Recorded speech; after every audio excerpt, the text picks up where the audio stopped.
What's going on, boys? NealGuides here. Welcome back to another video. Now in today's video we're going to go over how to use the 4-1-2-1-2 like a elite player. Here's the tactics. Feel free to copy these tactics, and I'm going to show you exactly how to use the formation, and I'm also going to show you the instructions and tactics. But feel free, I've got a video on my channel in regards to this. But I just want to say very quickly, don't forget I am running my group coaching sessions exclusively with Games Academy this year. So if you do want to get better at FIFA, I am running my I do my group coaching sessions with Games Academy, and right now they have an offer where you can sign up for free and you can get 7 days for now absolutely free. Don't forget they've got other coaches there, other masterclass series as well. So if you want to get coached by me, and I normally run my coaching sessions on Tuesday 7 p.m. UK time, so you can sign up now and get coached this Tuesday, and you can just sign up with a link down below in the description, which is my code where you can get the free trial. And obviously don't forget as well, my group's coach session on Tuesday 7 p.m. UK time. So UK time, make sure you get that right, because I know some people will be asking me about that in regards to that. So let's go straight into the game. So I've explained to you, we got a 9-1 record, so hopefully, fingers crossed, we do end up getting a pretty decent game. Let's go straight into it. And again, I'll walk you through everything that I'm doing, what buttons I'm pressing. You can see my controllers on the screen anyway. Okay. So we've got a very interesting, a very good team as well, may I add. Got Kante and Kunku. Okay, so a very, very interesting team. So I want to show you my 4-1-2-1-2. I've got a video on my 4-1-2-1-2 on my channel, so feel free to refer to that if you are unsure about the tactics and instructions, just in case you did miss it. But now, people are going to ask me this question in regards to, so I normally take off someone like Atal, put him there, and I'll put Atal midfield. Now, you can play a winger here or an attacker, it's up to you. Don't forget my fullbacks are not join attack done, stay back. I can have them join the attack manually. Now, I got press after possession loss on. I'm going to use it for a bit, just to show you, for example, how I would use it. But as I said, if you struggle with pressing, feel free to change this to balanced, because a lot of people, they think they want to press, but obviously when you end up pressing, there's a chance for you to obviously lose the ball or break your defensive shapes. Remember that. So we're going to change it to formation. So we're going to use the run and jockey here. So you've got to, don't forget the formation is yet to be changed now. So we're just going to have to be a little bit patient. See if we can get a goal here. It's offside anyway. Remember, when the game starts, if it's not your default formation, that means you're still playing your formation that you use just for chemistry purposes. So you've got to be very, very smart. So I'm still waiting for the ball to go up. But as you can see, because I started with a 4-3-3, that's still the formation that's being used. So whenever you change formation, just remember, you still got a couple of minutes. So remember, especially with kickoff as well, we all know how kickoff is extremely important, that you don't just give the ball away, you don't concede a very silly goal. Change formation yet. Make sure I change formation. And if you're really unsure, you can always just kick the ball out. I'm just going to do quick 1-2s just for now. End up losing the ball there. It's fine, a tiny bit of pressure. Get the ball back. Nice. 1-2. Try making that pass. Okay, Son, overlap. Using L1 triggers. Remember, don't forget L1 triggers. They bring players forward, it creates space, quick 1-2s. Let's try doing a lofted pass inside the box. Maybe a bit too much, just about. Okay, so don't forget now, I'm going to explain to you exactly what I'm doing. So do take note. You may have to watch this once or twice, but here I'm going to use the run and jockey to defend kickoff. Kickoff is obviously something that's very, very risky. You don't run out with your centre backs. Keep your centre backs in shape. Try to use your CDM. Okay, now I've got my cam. So normally, because there's no wingers in this game, I try to emulate wingers. The way I do it is I do a 1-2, for example. If that player makes a run down the wing, I try to pass the ball. Now don't forget, in a 4-1-2-1-2 narrow, when you do those 1-2s, they will not run into wide areas. See, like, watch Atal. You see, only runs into the wide areas. Defenders are not there. If you do a 1-2 like this, it's only if there's no one in that region. So you can still use the wide areas to do 1-2s, but just be careful. It depends on where the ball is, and of course where your opponent is. So I'm using my centre mids here. You get the ball, 1-2s back to the cam. That's my right centre mid, doing an L1 trigger to my right centre mid, because don't forget he's on stay back while attacking by default.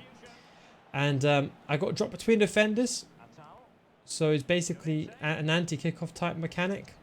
So as you can see over here, I got basic almost you can say 5 defenders. You see that? But it also pushes the left back and right back really far out wide. So if you are ever in trouble, you can always go back to them. So let's say, for example, like here, you're in trouble, you can always bounce the ball and do a 1-2 back to them. That is something that's very important. You see a lot of top tier players, high level players utilizing that as well. Quick 1-2 there. Now the benefit is, of course, the centre mids, they're very, very close to our cams and strikers. So down the middle, we got a lot of space, but of course on the wing, we do lack the areas. Pass back to a towel here. Simple fake shot, L1 trigger. Got a bit lucky there, L1 trigger. Get the ball back. Nice. Go on the outside, take a shot across goal. Should have probably been a better situation. If that was not over Mars, it would have been a better chance. And as you see, our tower is very central. On Yanka, that's our guy on drop between defenders. So we've got to be careful with how we use him. If you want, you can always bring him forward by doing a 1-2 or doing an L1 trigger.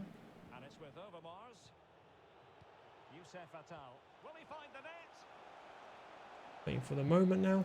A bit unlucky with that pass. Now, we lost the ball, so you got to drop between defenders, just run back. Now, the through ball meta is always going to be there, so be very careful how you run out. So, example, like here, I can see the person back post. I know Salah's left footed, so I'm pushing him on his right foot. If he scores, okay, fine, be my guest. I can't let him take a shot towards goal. People ask me why I do that. It's because I know that the angle where that person is taking that shot is a very low chance of that shot actually going in, if that makes sense. Defend the angle towards goal, always.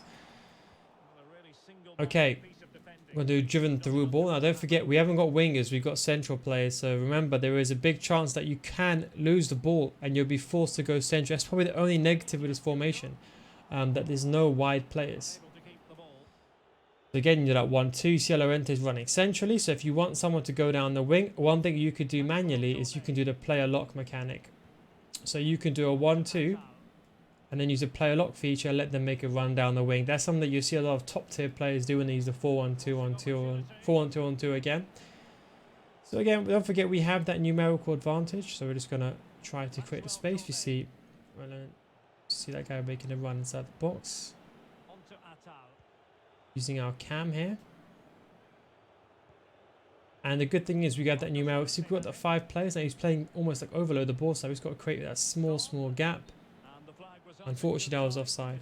So when we apply pressure, it's the same thing. We've got no wingers. So if you want to, you can use your winger or your striker to help double up down the wing. You see that? How I brought the striker back to help double up down the wing. Same thing with your left centre mid and right centre mid. So if you need to, don't forget to use your... So if your opponent is playing a 4-4-2, for example, don't feel scared to use your left centre mid or right centre mid and bring them out manually to defend the wing areas. Okay, he's playing very central, very narrow.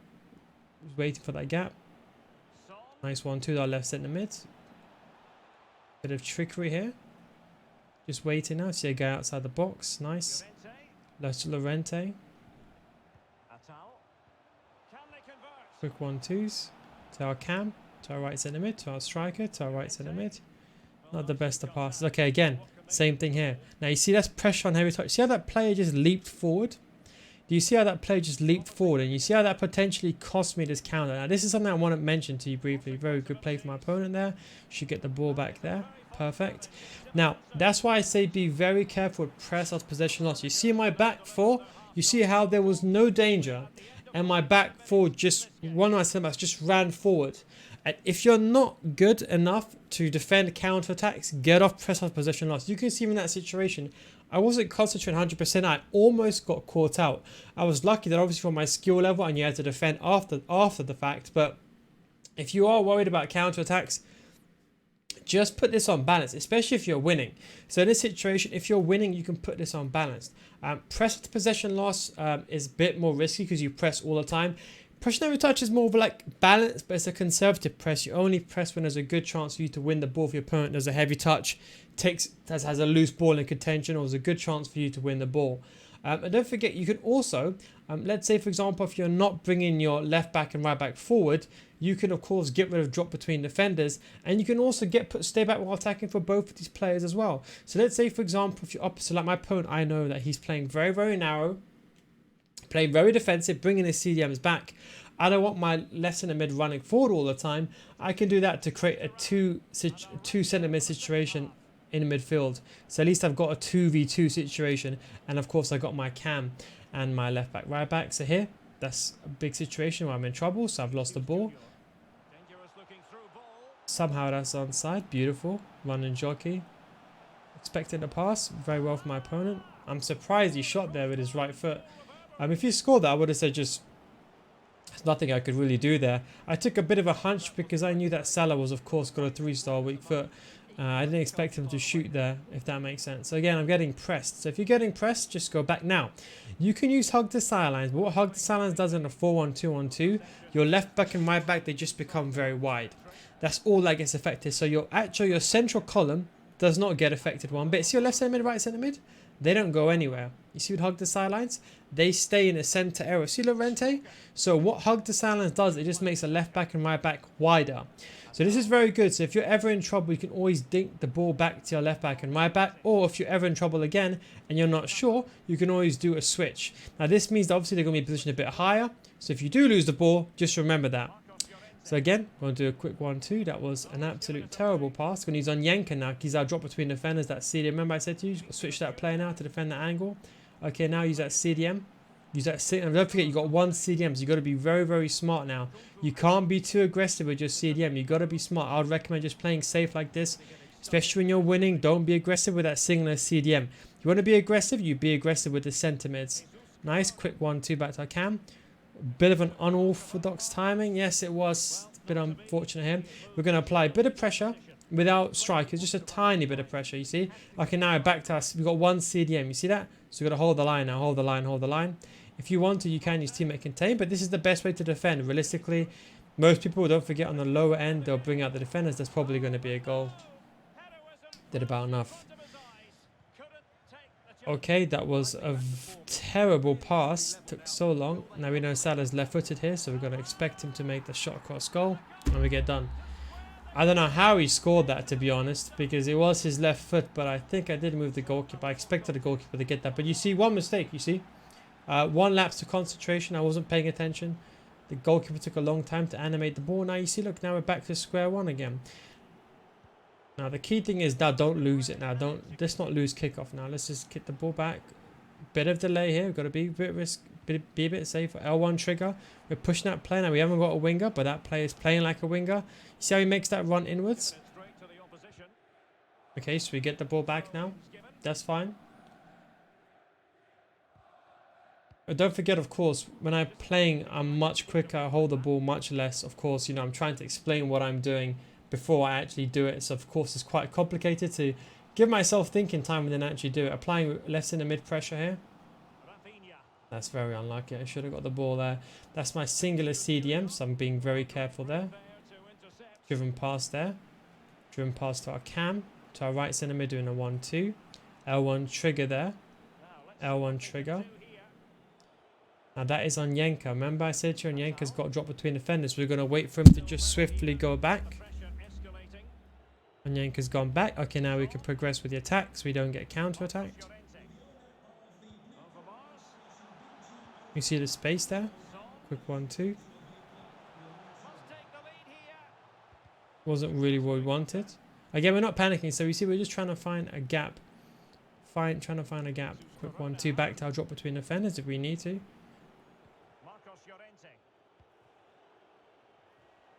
Now this is the issue with the lack of the wide players. You see it's very hard to break through against somewhat a decent player when they're defending when you're using the 4-1-2-1-2. Bit of left side dribbling trickery here. Quick 1-2. That should be enough for the goal. Bit unlucky. Ball out. Okay, we lost the ball. Again, not going to panic. We've got one CDM. You see, this is the issue with this formation. You see that one CDM? Okay, not going to panic. We're in trouble now. We're in serious trouble now. Like we defended that. And this is why I personally don't like the 4-1-2-1-2. It's only if you really play very, very narrow and you play. That's the benefit of the hug the sideline. This is why I don't like it, because you're very resorted to just narrow play here. You see that? If someone uses overloaded ball side against the 4-1-2-1-2, unless you just want to spam. I mean, it's different if you want to abuse mechanics, but you know, I'm not going to sit here and start, you know, start doing La Croqueta fake shot stops, La Croqueta spam. So you have to be very, very careful. You want to do pass and move. If you're up against someone who knows what they're doing, they're just going to play overload the ball. So it's going to be extremely. See, like here, we're getting outnumbered now. You see how my defense is splitting? We haven't got enough left centre mid and right centre mid to cover the role. You see that? So we've got one CDM, and he's basically occupying the space. We need two CDM. So in my expert opinion here, I would say the correct thing we'll do would be to change formation. This would be the correct thing. And that the correct thing, sorry, excuse me, not thing will be to change formation here, because you can see here he's been a 4-2-3-1. He's just double upping on me every single time here, and it's something I don't like. Trying to get the ball forward. Now, just for this video, we're probably going to change formation, but you're going to see how it probably will cost us now. So you see he's bringing the left back and right back going forward as well. So what he's doing is he's creating such a wide width with all of his 4 attackers, and he's bringing his CDMs in play to recycle the ball. It's making it very difficult. So look, we have to now go to extra time now. Maybe, hang on. Big mistake from him. We got lucky here. We got lucky here. Oh my god. I can't believe we made that save. Not going to panic. That's it, dribbling. Remember, it's 90 minutes. Let him think 90-minute goals exist. If it does, better for us. Yep, he's panicking. He's panicking. He's panicking. That is why you don't believe in 90-minute, 45-minute goals. You see, a lot of players believe in 90-minute goals. I'm going to explain something to you while I'm on this clip. So you can see it was actually quite hard to actually get past him with the 4-1-2-1-2 second variation. It's why from my playstyle, I don't like it. But for your playstyle, you may like it. Now, this is why I say to everyone, 45-minute and 90-minute goals don't exist. The only reason why this player conceded is because he was panicking. He thought 90-minute goals exist. He ends up running out with his centre-back, where all I had to do was just hold the ball. See that? Panicking, slide tackle, panicking. No need for this. No need for that playing to panic. Guess he moved the goalkeeper, a bit unlucky. But no need for him to panic. You see, the only reason why he won that game is because he panicked. And as you can see, the only goal that I really can see was that bad mistake. You see that over here from goal kick. I'm surprised he just shot from there. I suppose he really had no choice. It wasn't a bad angle, to be fair, looking at it now. It's bobbling. Edison should have got it. But do you see, for example, how hard it is to attack with the 4-1? This is my opinion. It's so hard, especially if someone is using a wide formation. You're stuck because you have those left centre mid, right mid. They're so central. You need to have sometimes 4 players across the line to match up a 4 versus 4. Now, that's why I prefer a 3-5-2. A 3-5-2 is basically a 4-1-2-on-2. You've got the 2 centre mids or CDMs, cam and striker, and left mid, right mid. But you see, with this system, unless you're playing very, very close and you're relying on counter-attacks, it's very hard to build up going forward. And that's why I say if someone's using overload the ball side, you're basically in trouble. Now, you can use your left back and right back to go forward, but then you could get susceptible to the counter. That's something that's for you to bear in mind. But anyway, I just wanted to show you that just as a bit of an example to show you it is quite difficult to play, but if it suits your play style, fair play, you can use it. But I just wanted to show you one of the clips of how I would use it. Anyway, guys, hope you enjoyed this video. Thanks for watching. Take it easy, and of course, I'll catch you in the next one.